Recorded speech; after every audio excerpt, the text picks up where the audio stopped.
The key, of course, to buying a Pentium PC is getting improved performance. But how much better is a Pentium than a good 486? Here to show us is Ron Olfers of Compaq. Hi, Stuart. Ron, first of all, what are the two machines we have here? What we're showing, Stuart, is a Compaq Desk Pro family. On the right is a Compaq Desk Pro 48633. On the left, the Desk Pro 566M, the Pentium product from Compaq. On the right also, just for clarification, is a 17-inch 1024 monitor and the QVision 200, the new monitor on the left. Okay, so that's a 48633. This is a Pentium 66. Right. All right, now let's take a look at this board. Now, I understand because this is a modular design, if I wanted to, I can upgrade this by putting in a board that has the Pentium processor on it, which would be a board like this? That's exactly correct. All right, and what's on here? What we're looking at is the processor board for the Desk Pro M.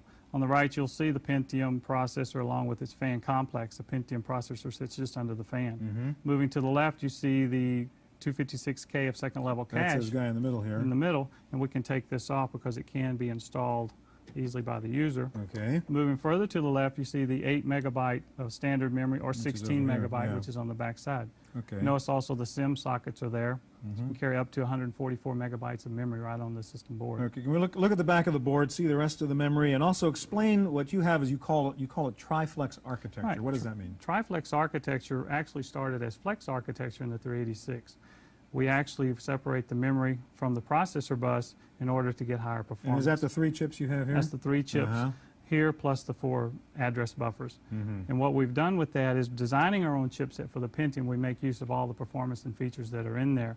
The biggest one is to make sure, as Stephen said, to keep the Pentium processor full, and we do a 128-bit path to memory, along with things like looking at algorithms to understand what the next instruction cycle may be. Let me ask you about the heat question again, and you showed me the fan sitting in front of the Pentium, and you've got these sort of cooling devices here. What are you doing with these things? What we have are the 560 Pentium and the 566. On the 560, we can cool it very adequately by using a passive heatsink. So the 60 megahertz chip takes that data uses cool a passive off. heatsink. What we've done when we designed the Desk Pro M back in 1990 and early 91, we knew that it would have a Pentium in it. We designed it for that. So we had the airflow actually coming around the outside of the computer and to make sure that it cools it. When the 66 megahertz, we actually go ahead and put the extra fan just for that extra margin of safety. Yeah. All right, can we go run our little benchmark test here and maybe get this guy out of the way?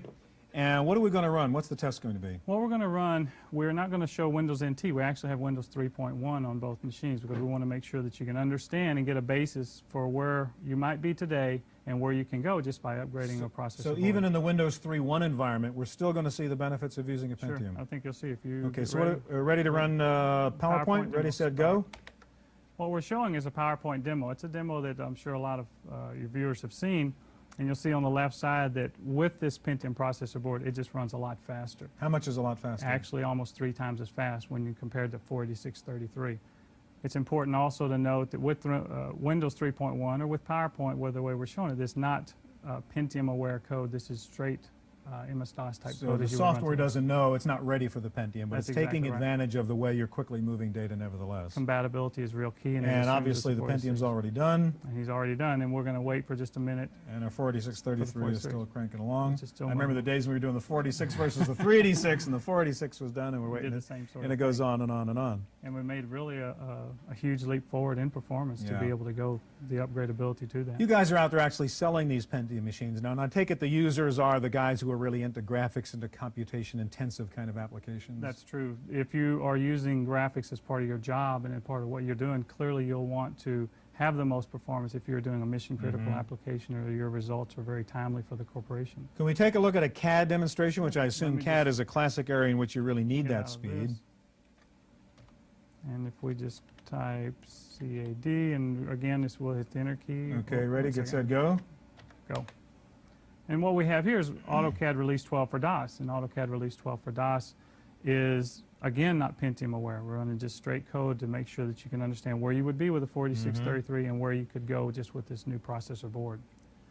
So taking a look at this CAD program here, obviously we're whizzing away here on the... It's a pretty complex drawing. We're regenerating the drawing. We're working with the hidden lines and shading it, things that are very compute intensive to really isolate the processor to let you see just what the differences are in the processor itself.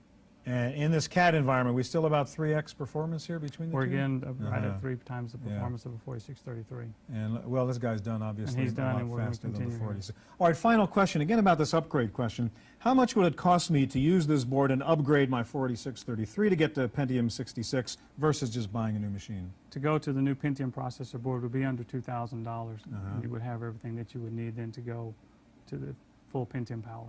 And how much would it cost me to buy the 566? Current price on the 566 is $49.99. Okay, so it's a big savings. A big savings. Ron, thank you very much.